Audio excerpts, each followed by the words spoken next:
오늘은 성전의 주인이라는 제목으로 함께 말씀을 나누도록 하겠습니다. 성전의 주인. 여러분, 한때 유행했던 말 중에 이런 말이 있었습니다.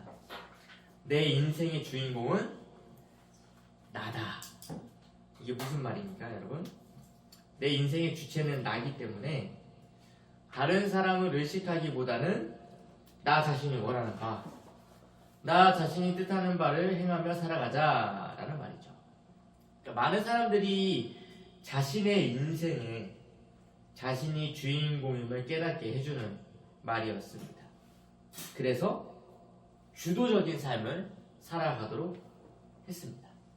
그런데 이제 이런 유행어가, 이런 영향력이 교회 안에도 고스란히 이제 들어오기 시작하면서 신앙생활에 있어서도 주체적인 활동들이 일어났습니다. 제가 그때 당시에는 이제 젊은 청년 시기였는데 저는 그 말이 사실 그렇게 좋게 들리지는 않았습니다. 왜냐하면 교회에서 배워온 교육에 의하면 나는 주인공이 아니라 죄인, 그리고 하나님의 뜻을 따라 살아야 하는 제자라고 배움을 받았기 때문이죠. 그런데 내가 주인공이라니 좀 이렇게 썩 달갑게 들리지 않았습니다. 근데 이제 어느 때 하나님이 이런 감동을 주시는 거예요. 너가 주인공이다. 그런데 여기에 덧붙여서 이런 말씀을 함께 하시는 것 같았어요. 그런데 그 드라마의 주인공은, 그 드라마의 감독은 나다. 저는 이 뒷 말씀에 너무나 큰 감동을 받은 거죠.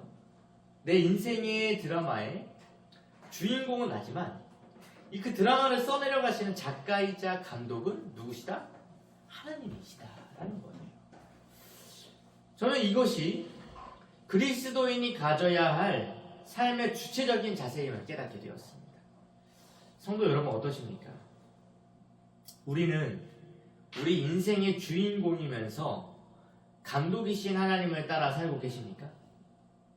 우리는 오늘 말씀을 함께 나눌 때 우리의 삶의 감독 되시는, 우리의 삶의 시나리오 작가가 되시는 그런 하나님의 뜻을 아는 시간이 되시기를 저는 소망합니다. 그래서 이 성전의 주인이라는 제목을 통해서 우리가 함께 하나님의 음성을 듣기를 소망합니다. 첫 번째, 성전의 주인이신 하나님을 기억하는 건 첫 번째, 출애굽을 기억하라입니다. 출애굽을 기억하라. 이제 지난번 말씀에 이어서 본격적인 성전 건축의 시작을 알리는 오늘의 본문에서 저자는 이 성전 건축의 시작 연대를 이제 어디서부터 기록하고 있냐? 출애굽 사건으로부터 기억하고 있어요. 단순히 솔로몬의 왕위 시절부터 기록하는 것이 아닙니다. 분명하게 성전 건축의 시작을 나타내는 그 연대를 기록하는 데 있어서 출애굽 사건을 시작으로 하여 480년, 또 솔로몬이 왕이 된 지 4년 15월을 기록하고 있어요. 15년 2월, 둘째 월. 그러니까 이 성전 건축의 의미를 그 연대기를 기록하면서 부각할 뿐만이 아니라 이 성전은 누구를 위해 짓는지를 분명하게 저자는 알리고 싶었던 거죠. 1절에도 분명히 기록하고 있습니다. 솔로몬이 여호와를 위하여 성전 건축하기를 시작하였더라. 그러나 여러분, 지금 이 본문을 읽고 있는 첫 번째 독자 이스라엘 자손들은 어떤 상태라고 말씀드렸죠? 나라를 잃어버린 상태. 솔로몬의 성전을 한 번도 본 적이 없는 사람들도 있습니다. 물론 나이가 어렸을 적에, 그러니까 지금으로 따지면 나이가 많은 사람들은 어렸을 적에 솔로몬 성전을 본 사람도 있었겠지만 기본적으로 교육을 받는 이 다음 세대들은 성전이 아니라 나라가 망한 것으로부터 시작한 세대들이라는 거죠.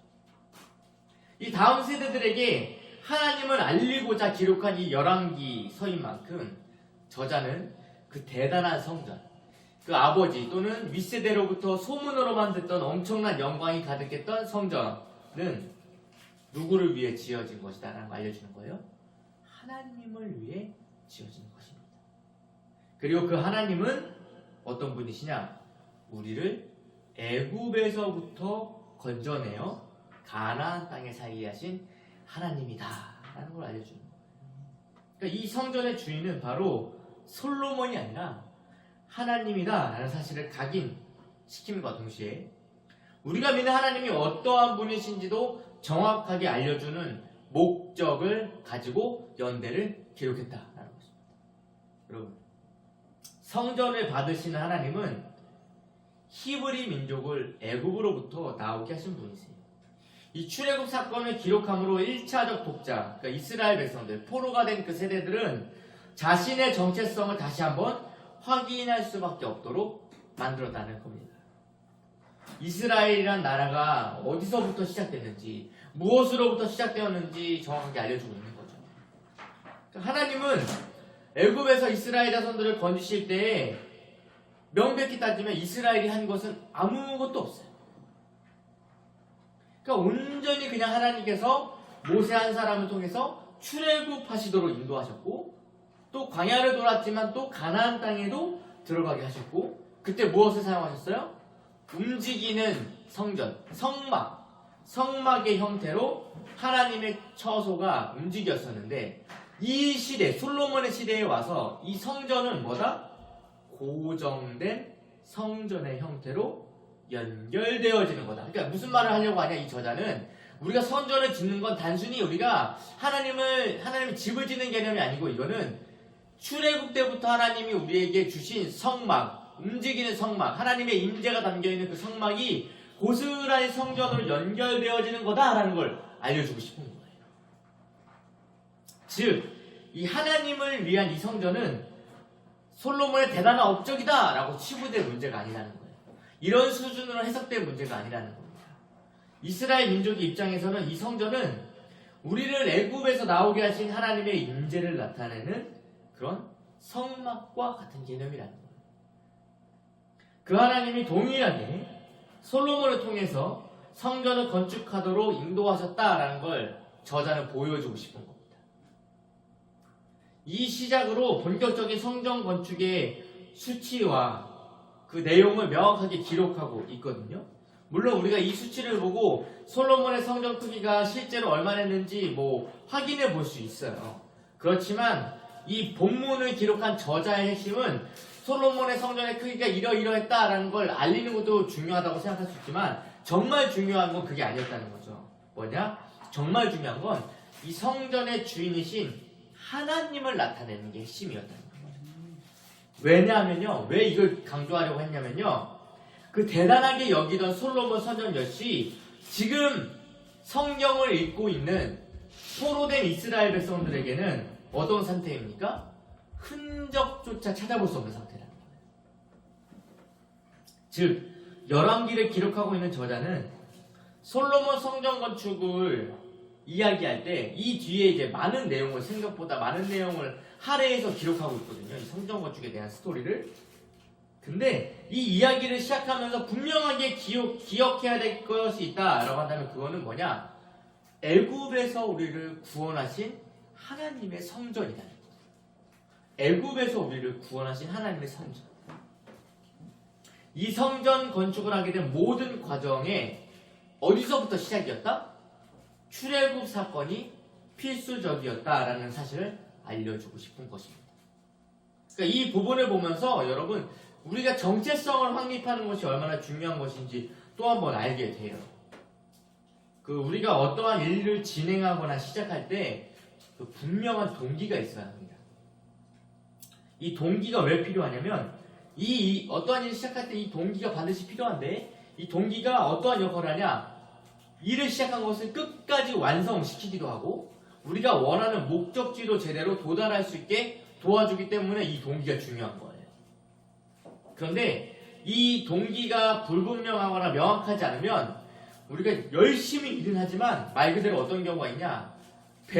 바다로 가야 될 배가 산으로 가는 경우가 있어요. 열심히 노는 척하는데 또 정작 해야 할 것은 하지 못하고 엉뚱한 것에 몰두하는 경우가 생겨요. 뭐 때문에? 동기가 불분명하면. 그런 면에서 솔로몬의 성전 건축의 시작이 온전히 이것은 하나님의 처소, 하나님의 임재, 하나님의 동행을 의미하는 거다라는 걸 처음부터 깔고 시작하는 거예요. 그러니까 애굽에서 구원하신 하나님은 무엇으로 그들과 함께 하셨습니까? 성막을 통해 그들과 함께 하셨어요. 그러니까 어느 곳에 가든지 간에 함께 이동하는 성막으로 그들 가운데 하나님은 계셨습니다. 그리고 가나안 정착 이후에도 어떤 일이 있었어요? 끊임없이 전쟁 속에서도 하나님은 약속하신 가나안 땅을 허락하셨고, 솔로몬 시대에 와서는 완전한 평안과 태평을 허락하셨어요. 근데 이제 와서야, 솔로몬 때에 와서야 이제는 움직이는 성막이 아니라 고정된 성전 가운데 그들과 함께 하시는 거예요. 그러니까 이스라엘의 정체성이 여기서 나오는 거예요. 그러니까 솔로몬 성전이 대단하다라는 걸 강조하고 싶은 게 아니고, 저자는 뭘 강조하고 싶으냐? 하나님이 우리와 함께하는 민족이다라는 걸 강조하고 싶은 거예요. 그래서 이 성전을 왜 지었냐? 출애굽시키신 하나님을 위해서 짓는 거라는 거예요. 이걸 그래서 강조하는 거예요. 즉, 저자는 우리가 성전을 생각하면 당연히 하나님의 임재, 하나님의 함께하심, 출애굽을 행하신 하나님을 떠올리는 게 당연하다라는 거예요. 그래서 이들에게는 성전이 중요하고, 이 성전 건축의 시작을 나타내는 연대를 출애굽부터 추정해서 기록하고 있는 겁니다. 여러분, 지금 이 시대에 우리에게 이 얘기를 끌고 오면 어떤 내용이 되냐? 우리가 함께 교회에 모여서 예배하고 교제하는 게 동일하다는 거예요. 우리가 모여서 함께 하는 것은 다른 목적이 있는 게 아닙니다. 어떤 목적이죠? 우리를 구원하신 예수 그리스도를 기억할 뿐만 아니라 다시 오실 예수님을 기다리며 삶을 살아가기 위해 우리 끊임없이 모이는 거예요. 그러니까 우리가 교회 공동체로 모임이 만약에 없이 각자의 자리에서 그냥 삶을 살아간다면 우리는 사실 1년도 채 되지 않아서 우리가 무엇을 위해 사는 존재인지 잊고 살아가게 될 것입니다. 그냥 우리가 여기 모이는 게 그 목사님 얼굴 보기 위한 것도 아니고, 내 인생이 좀 편안하자 하고 오는 게 아니에요. 교회에 와서 우리는 다시 상기하는 거예요. 내가 무엇 때문에 이렇게 살고 있고, 무엇 때문에 내가 이렇게 가정을 지키고 있고, 무엇 때문에 땀을 흘리며 일을 하고 있고, 무엇을 향해 내 삶이 가고 있는지를 모여서 예배할 때마다 계속 상기하는 겁니다. 그냥 모여서 맛있는 밥 먹고 좋은 얘기하고 이것만 기억하고 돌아가서는 안 돼요. 내가 주님의 자녀라는 사실을 상기하고, 또 주님의 종이라는 사실도 기억하고, 나를 위해 죽으신 주님을 위해 또 죽기까지 죄와 싸우며 복음을 위해 살기를 결단하는 주일 예배, 교회 공동체가 되어야 한다는 것입니다. 여러분, 교회가 힘을 잃고 교회가 빛을 세상에 비추지 못하는 이유는 딱 하나예요. 우리의 힘이신 주님을 만나지 않고, 우리의 빛이신 주님을 품지 않고 그냥 돌아가기 때문에 그렇습니다. 교회는 사교 모임도 아니고 동아리 활동도 아니고 친목 동호도 아니에요. 우리의 인생을 재정립하고 삶을 올바로 살아가도록 붙잡는 그리스도를 만나야 하는 곳이 교회. 그래서 그렇게 동기가 중요하다고 말씀을 드리는 거예요. 주님이 오늘 우리에게 바라시는 것은 솔로몬 성전을 가르치시면서 출애굽을 행하신 하나님을 기억하게 하는 열왕기서의 본문처럼 우리가 교회에 모일 때마다 주님의 죽으심과 부활을 다시 기억하고 우리가 무엇을 위해 사는 존재인지 정체성을 회복하기를 원하시는 거예요. 이 정체성을 바로잡고 돌아가면 그가 목적 없이 살았던 인생이 아니라 뚜렷한 방향과 목적을 위해 선택하고 결정하고 또 판단하고 또 절제도 하고 그렇게 되는 겁니다. 근데 우리로 하여금 이 사단이 교묘하게 계속 하나님을 기억하지 못하게 하려고 하는 거예요. 우리는 거기에 자꾸 틈을 주면 안 됩니다. 간절히 바라기는 우리 모든 성도들이 그 주일 예배뿐만 아니라 모든 예배 가운데 그 주님의 마음을 품고 십자가와 부활을 상기하는 은혜가 임하시기를 소망합니다. 오늘 본문은 성전의 규모와 크기를 기록하고 있지만 그게 사실 중요한 게 아니에요. 성전의 주인이신 주님을 만나는 것이 핵심입니다. 두 번째, 성전의 주인 두 번째는 거룩함을 유지하라입니다. 거룩함을 유지하라. 여러분, 성전이 어떻게 지어졌는지, 그 크기가 얼마나 했는지 기록하면서 뒤에 건축 방식까지 자세하게 기록하고 있어요. 근데 그렇게 건축 방식을 기록한 이유가 7절에 나와 있는데, 바로 성전을 건축할 때 모든 건축 자재를 미리 다듬어 가지고 왔고, 성전 속에서는 어떻게 했다고요? 방망이나 도끼나 모든 철 연장 소리가 나지 않게 건축했다라고 본문을 기록하고 있습니다. 이렇게 소리가 나지 않도록 건축한 것은 이 부분을 놓고 해석하는 학자들마다 종합해 보면 결국 두 가지 정도로 해석을 해요.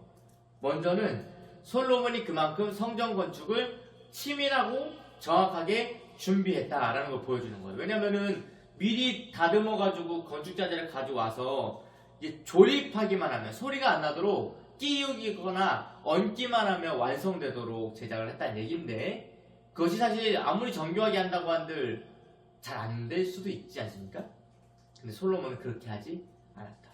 그만큼 정확하고 치밀하게 성전 건축을 준비했다 라는 내용으로 해석할 수 있고, 또 한 가지는 뭐냐, 하나님의 거룩함과 평화를 상징하는 이 성전에서 그 전쟁에서 들리는 이 철소리가 나지 않도록 하기 위해 구별되어 그들이 거룩함을 위해 했다라고 신학자들이 해석하는 경우가 있습니다.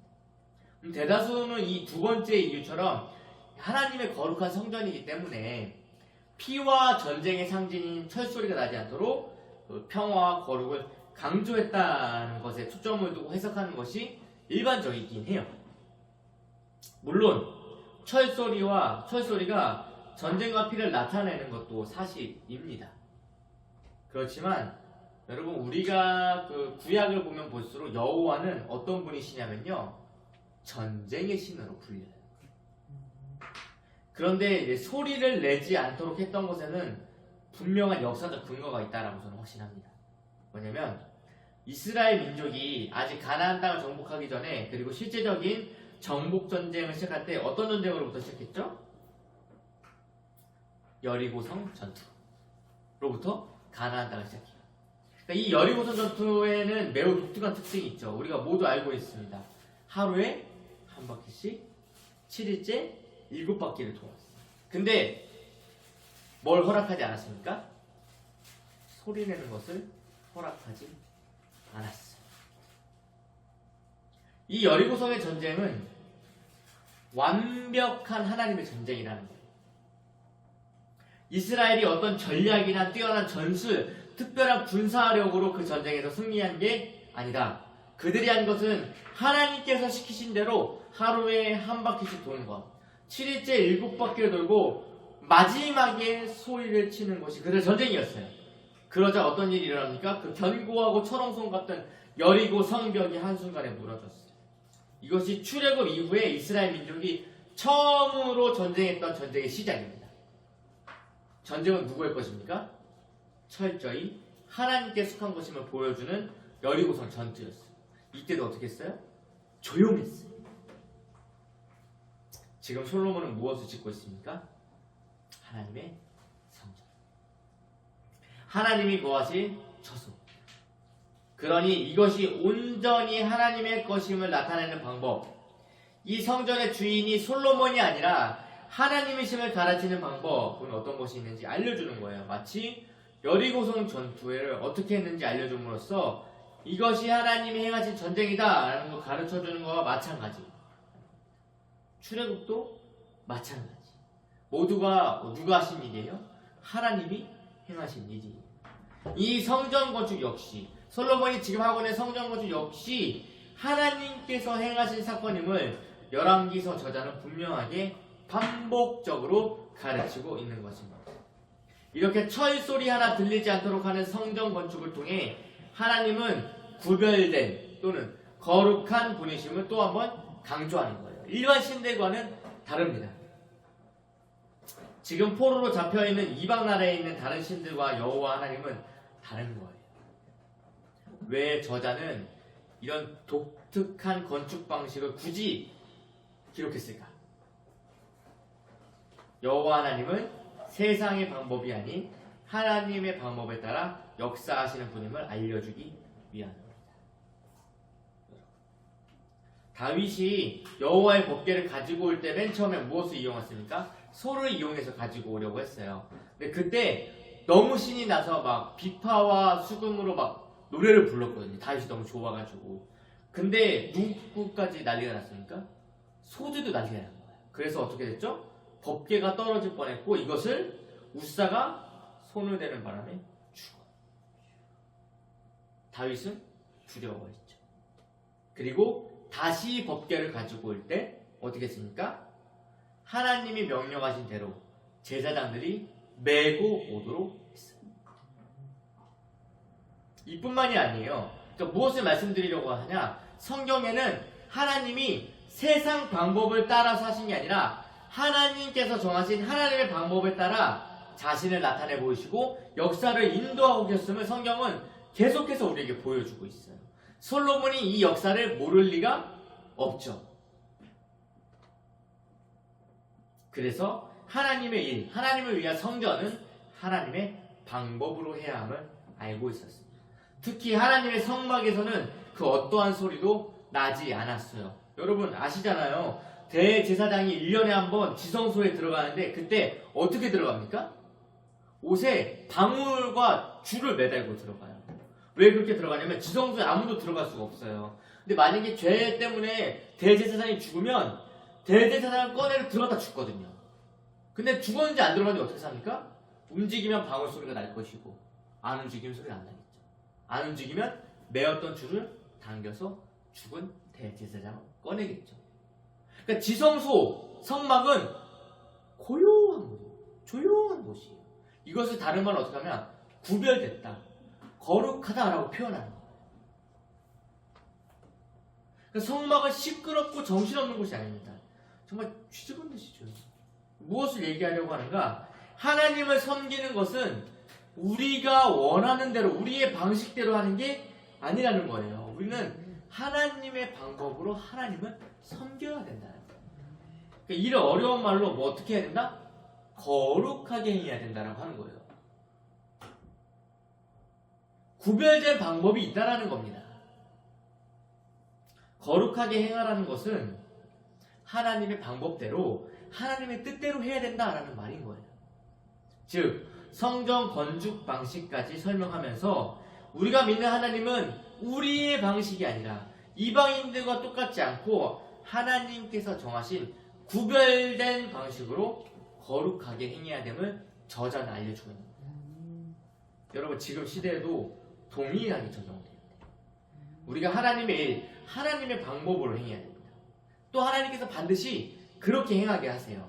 그런데 우리는 가끔 이 하나님의 방식을 무시하고 우리가 원하는 대로 하려는 실수를 범해요. 그래서 무엇이 상실됩니까? 거룩함이 상실돼요. 거룩함은 다른 것이 아니에요. 지금 성전 건축에 있어서 철소리가 나지 않도록 모든 건축 자재를 밖에서 미리 다듬어 가지고 와서 건축하는 것이 거룩한 방법, 구별된 방법이었습니다. 우리에게 무엇이 거룩함입니까? 예수 그리스도를 통해 일을 행하는 것이 거룩함이에요. 그리스도의 영을 따라 성령님과 함께 하는 것이 거룩한 거예요. 그러니까 지금 가장 아쉬운 것은 뭐냐? 교회가 세상을 따라가고 있다. 한국 교회도 기독교 초창기에는 교회가 오히려 세상에 많은 영향력을 줬어요. 그러니까 교회가 오히려 세상을 깨웠어요. 단적으로 우리가 지금 누리고 있는 이 의료시설이나 학교 시스템 같은 거 선교사가 와서 세우기 시작합니다. 선교사가 와서 학교를 세워서 가르치기 시작했고 선교사가 와서 병원을 지어서 치료하기 시작했어요. 왜 그렇게 했습니까? 복음 전해야 되니까. 전도해야 되니까. 가르쳐야 복음이 들어가니까. 그래서 학교도 짓고 병원도 지었어요. 근데 지금은 달라요. 교회가 자꾸 어떻게 하면 세상의 것을 가지고 와서 사람들을 만족시킬까 이러고 있어요. 세상 방법을 가지고 와서 교회에 적용하려고 애쓰고 있어요. 요즘 트렌드가 이렇대, 방향이 이렇대. 그런데 여러분, 잠깐은 이것이 무언가 영향력을 발휘하는 것처럼 효력이 있는 것처럼 보이지만 그렇지 않아요. 교회의 진정한 효과는 어디서 나옵니까? 복음에서 나오잖아요. 교회는 복음 때문에 존재하는 공동체이기 때문에 복음이 아니면 제대로 된 효과가 나타나지 않습니다. 그래서 항상 강조하는 것이 말씀과 기도가 핵심이어야 됩니다. 다른 모든 것은 사실 부수적인 것들이에요. 교회가 거룩함을 회복하는 방법은, 내 신앙이 거룩함을 유지하는 방법은 하나밖에 없습니다. 오롯이 그냥 말씀과 기도에 전심전력하는 것. 그럴 때 우리가 어떻게 되냐? 그리스도를 따르게 되고 그리스도를 배우게 되고 그리스도께 더 가까이 나아가게 되는 것입니다. 다른 방법으로 우리가 그리스도와 동행할 방법이 없습니다. 분명히 기억해야 돼요. 우리는 그리스도인이 거룩함을 유지하는 방법은 하나님의 방법인 말씀과 기도밖에 없습니다. 그럼 우리 이걸 잊어서는 안 돼요. 세 번째, 약속을 지켜 행하는 겁니다. 이 성전 건축에 철소리가 나지 않도록 조립해서 만드는 방식까지 설명하고 나니까 이 성전 건축의 1차적 마무리가 되었음을 본문은 기록하고 있어요. 1차적 마무리는 뭐냐면요, 여러분, 기본 골격이에요. 기본 구조, 외벽이 완성된 거거든요. 그러자 하나님의 말씀이 솔로몬에게 임합니다. 근데 이 대목은 여러분 다른 성전 건축 본문에는 나오지 않는 대목이에요. 그런데 저자는 분명하게 하나님께서 솔로몬에게 임하셨음을 밝히고 있어요. 그런데 하나님의 말씀이 사실 성전 건축과는 별 상관없는 내용으로 전개돼요. 뭐냐면 법도와 율례와 계명을 지켜 행하면 내가 다윗에게 한 말을 너에게 지킬 거고 이스라엘 자손 가운데 거하실 것이다. 이 말씀이에요. 성전 건축에 대한 자세한 설명이라든지 잘 짓고 있다, 칭찬이라든지 이제는 어떻게 지어라 이런 지시나 명령으로 오신 게 아니에요. 하나님은 솔로몬을 찾아오셔서 자신이 명령한 율법을 지켜 행할 것을 말씀하십니다. 물론 학자들은 이 하나님의 말씀은 우리가 솔로몬이 보여지는 성전에 집중할 것이 아니라 하나님의 말씀에 순종하는 것이 더 중요하다라는 것을 알려주고자 한다. 이렇게 해석하기도 하고, 또 한 가지는 이제 이것을 외벽을 짓는 동안 한 3년 이상 걸렸을 것으로 해석하는데, 이 오랜 공사 기간 동안에 건축에 힘썼던 솔로몬에게 하나님께서 또 한 번 위로와 힘을 주시는 약속의 확증이라고도 해석합니다. 근데 우리는 이 부분에서 항상 중요한 한 가지 핵심을 또 확인해야 돼요. 뭐냐면 오늘의 제목처럼 성전의 주인이 바로 누구다? 나 여호와다. 이것을 알고 계십니다. 마치 솔로몬의 업적처럼 여겨질 수 있는 성전 건축입니다. 그런데 이 성전은 바로 하나님을 위한 집이고 하나님의 것이고 누가 행하셨다? 하나님이 행하신 것이에요. 여기서 솔로몬은 단지 쓰임받을 뿐입니다. 그러니까 하나님의 음성을 듣고 하나님의 말씀을 듣고 행하는 것이 솔로몬의 임무이지, 성전 건축 속에서 솔로몬의 업적, 위대함, 명성을 나타내는 것이 아니에요. 근데 하나님은 정확히 알고 계셨습니다. 이 성전 때문에 솔로몬이 하나님을 떠나게 될 것을 알고 계셨죠. 그러니까 열왕기를 기록하고 있는 저자 역시 솔로몬 성전에 대한 내용을 뒤에도 길게 또 자세하게 기록하고 있었지만 알고 있잖아요. 이미 포로기에 들어갔으니까. 결국 이 성전 때문에 솔로몬뿐만이 아니라 이스라엘 백성들이 하나님이 아니라 성전을 섬기는 어리석은 선택을 하거든요. 잘 보십시오. 하나님은 분명히 얘기했어요. 말씀을 지키고 행해야 다윗에게 약속한 것을 이루고 이스라엘 자손과 함께하겠다라고 했어요. 그런데 이 성전은 하나님의 말씀에 순종할 때, 그러니까 하나님의 말씀에 순종할 때에 하나님께서 그 성전에 임하시겠다라고 함께하시겠다는 통로 역할을 하는 거거든요. 하나님은 성전에 갇혀 계실 분이 아니죠. 그리고 성전에 잘 지었다고 한들 그곳에 항상 계시는 분이 아니세요. 다른 말로 하면 여러분, 그리스도가 아니면 우리는 하나님 만날 방법이 없습니다. 그리스도가 아니면 하나님과 동행할 수가 없어요.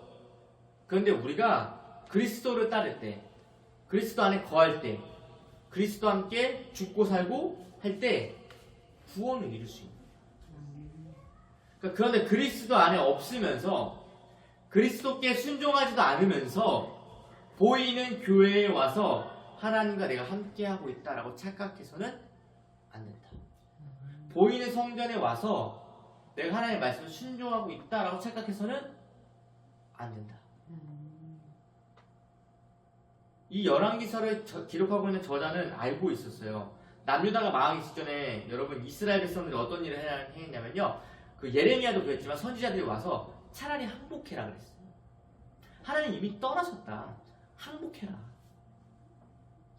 근데 그 말을 듣지 않고 결국 어떻게 하냐, 멸망 직전에 수많은 사람들이 이 솔로몬 성전에 모여요. 이게 우리가 봐서 알겠지만 생각보다 그렇게 크지 않거든요. 그 많은 사람들이 솔로몬 성전에 미어터지게 들어와 있어요. 그러면서 무슨 생각을 했냐면요, 하나님이 이 성전에 계시기 때문에 우리를 지켜줄 거라는 생각을 했어요. 하나님은 이미 그 성전에 떠나셨고 수없이 많은 선지자들을 통해서 경고하셨고 회개하라고 돌이키라고 차라리 항복하라고 명령하셨음에도 불구하고 그것에 관심이 없이 그냥 솔로몬 성전에 와서 제사 드렸던 거예요. 하나님 받지도 않으시는 거예요. 저자는 이 모든 사건을 알 수 있었기 때문에 정말 중요한 거는 성전의 유무가 아니었어요. 뭐냐? 이 성전을 통해서 우리는 뭘 해야 되냐? 하나님의 말씀을 듣고 깨닫고 명령을 지키고 행하는 것이 중요하다. 우리와 하나님 사이를 가로막는 이 죄 문제를 해결해서 죄사함으로 이 문제를 해결해서 다시 하나님과 교제하고 소통하기 위해 이 성전에 와서 그것을 해야 된다는 거예요. 근데 그냥 솔로몬 성전에서 하나님 당연히 항상 계시는 것처럼 이스라엘 백성들이 착각하고 성전 밖에서는 아무렇지 않게 율법을 범하고 말씀을 거역하며 살다가 또 하나님께서 명하신 절기나 때가 되면 와가지고 제사 드리고 가면 괜찮다라고 생각했던 거예요. 이 본문을 묵상하면서 더 심각한 한 사실을 발견합니다. 지금 우리가 그러고 있다.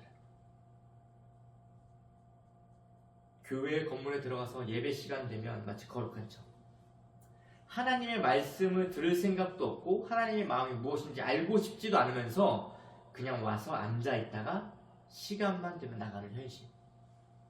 여러분 들어보셨잖아요. 한국교회가 얼마나 심각한지. 시간 맞춰서 예배를 안 끝내면 난리가 난다.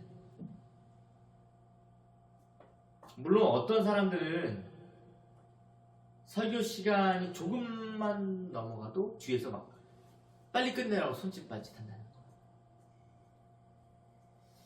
언제부터 우리의 예배가 우리 개인의 편의를 맞춰주며 드려지는 예배였습니까?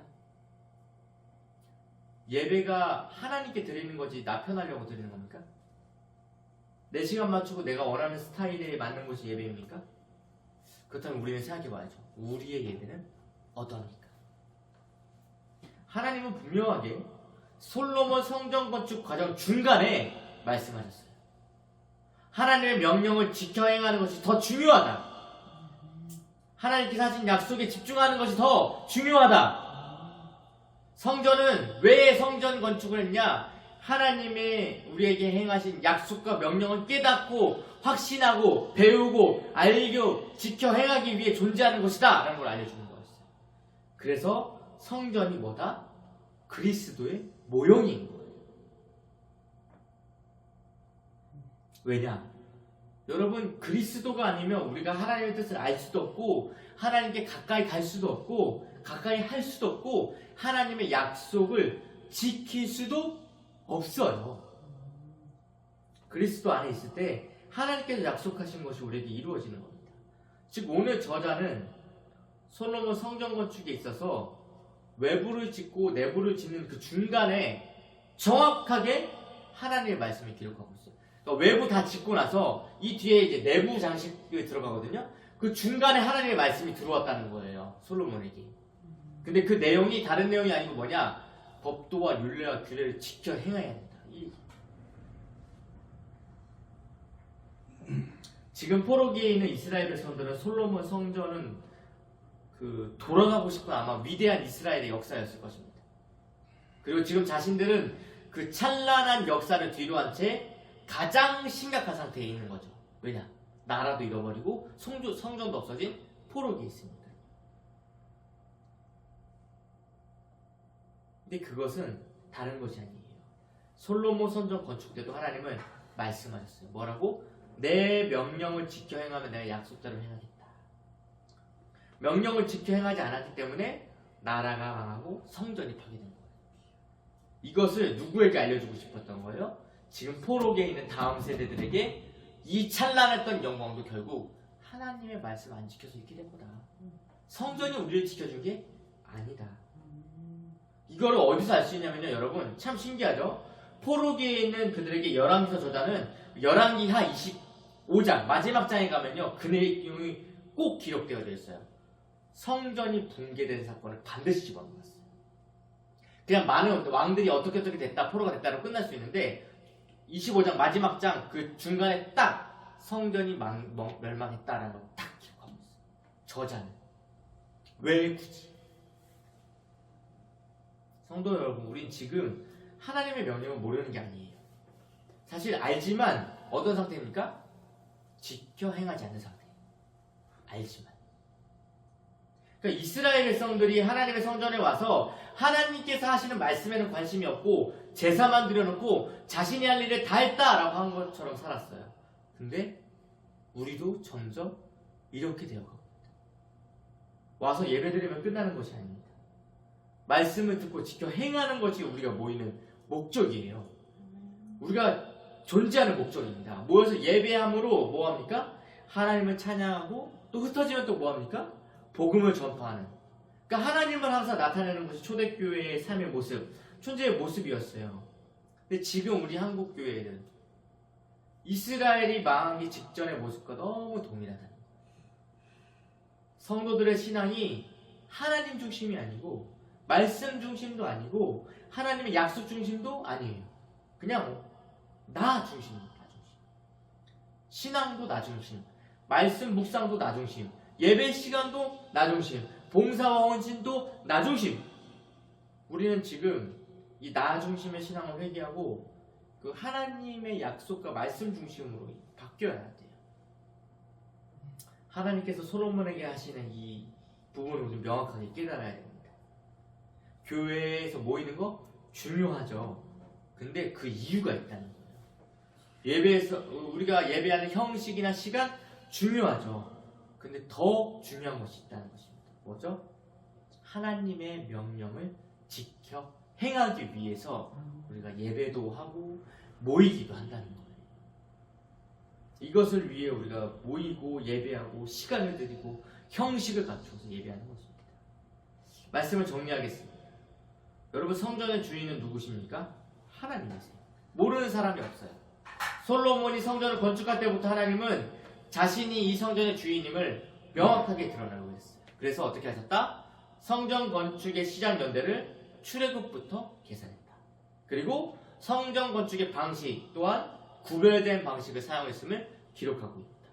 그리고 그 건축 중간에 하나님께서 솔로몬에게 명확하게 말씀을 지켜 행해야 할 것을 명령하셨다. 지금 우리는 솔로몬 성전이 아니라 예수 그리스도를 중심으로 신앙생활을 하고 있습니다. 그리스도는 우리의 삶의 시작이죠. 그리스도가 아니면 사실 시작할 수 없는 게 또 믿음의 삶이기도 해요. 그래서 우리는 교회 공동체에 있을 때마다 그리스도를 묵상하지 않으면 안 됩니다. 또한 우리가 행하는 모든 행동, 모습은 사실 그리스도를 닮아가야 하죠. 제자들이 성령을 받아서 주님을 위해 살기 시작할 때 주님을 따라 살았던 것과 같은 맥락입니다. 그리고 교회는 언제나 건물이나 형식이 아니라 하나님의 말씀이신 그리스도를 머리로 하여 움직였습니다. 우리의 삶도 이제 마찬가지예요. 우리가 하나님의 성전이라고 가르치고 있죠. 그래서 우리도 그리스도를 머리로 하지 않는 우리의 삶의 형식이나 방법 또는 태도, 습관 이런 것들을 사실 모두 회개하고 돌이켜야 합니다. 이럴 때 하나님이 그리스도 안에서 약속하신 것들을 우리에게 행하시는 줄로 믿습니다. 그래서 결국 성경 건축은 그리스도를 위한 거예요. 그래서 우리가 한 주간 살아갈 때 이 성전의 주인이신 하나님, 내 삶의 주인이신 하나님을 묵상하며 주님과 동행하는 인생 되시길 예수님의 이름으로 축복합니다. 기도하겠습니다.